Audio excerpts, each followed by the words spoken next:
Ndugu waandishi wa habari, tumekuwa na matukio mawili ya maokozi, na tukio la jana tukio la kwanza lilikuwa ni tukio la jana katika maeneo ya Stakishari, ambapo tulipata wito kwamba kuna mtu anaelea ndani ya mto. Kama ilivyo ada yetu, tulituma vikosi haraka ili kuona kuitikia huo wito, na kikosi kilipofika ni kweli kilikuta mtu mmoja jinsia ya kike, ni mwanamke mzee, miaka zaidi ya 60 na kuendelea, akiwa anaelea ndani ya mto, na tulimtoa na kukabidhi wenzetu wa jeshi la polisi kwa hatua zingine zaidi.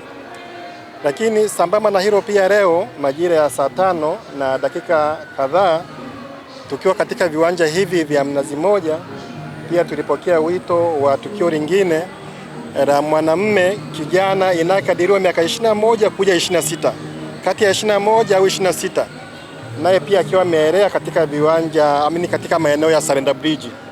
Napo pia tulituma vikosi vyetu katika pale vikamwopoa na kukabidhi wenzetu wa jeshi la polisi.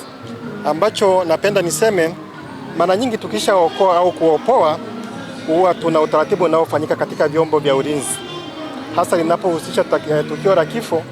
Huwa tunahusisha majeshi mengine na taasisi nyingine pia kufanya sasa uchunguzi wa kina, chanzo na cha kifo hicho ni nini. Kwa hiyo vyombo vimejipanga, viko mbioni kwa ajili ya kuchunguza vyanzo vya hivyo vifo vyote, kama kweli ilikuwa ni maji ya kawaida au ilikuwa ni sababu nyingine ambayo isiyo ya kawaida. Kwa hiyo vyombo vinajipanga kwa ajili ya kuanza uchunguzi ili tujue chanzo cha vifo hivyo ni nini. Ni hilo tulitaka niongee na ninyi waandishi wa habari. Kwa uzoefu wetu, hasa katika mazingira haya ya mvua, wakati huu wa mvua, na mara nyingi tumekuwa tukitoa tahadhari kwamba unapovuka wakati huu wa mvua maji, chukua tahadhari, usidharau maji, kwa sababu maji yana mnyororo. Wakati huo unaona ni machache, ni madogo, wakati huo ni mengi kwa sababu yanatiririka kwenye mto. Kwa hiyo tunawashauri kwamba watu wachukue tahadhari wakati huu wa mvua, na sio mara moja, mara chache. Tumekuwa tukisisitiza hilo kwamba wakati huu wa mvua tumekuwa tumepata miili ya namna hiyo mingi, lakini ukifuatilia kwa undani unakuta mtu mwingine alikuwa amelala chini ya karabati, mtu mwingine alikuwa amelala mtoni. Ukifuatilia kwa undani unakuta mtu mwingine alikuwa amelala chini ya karabati, mvua imekuja, maji yamemsomba.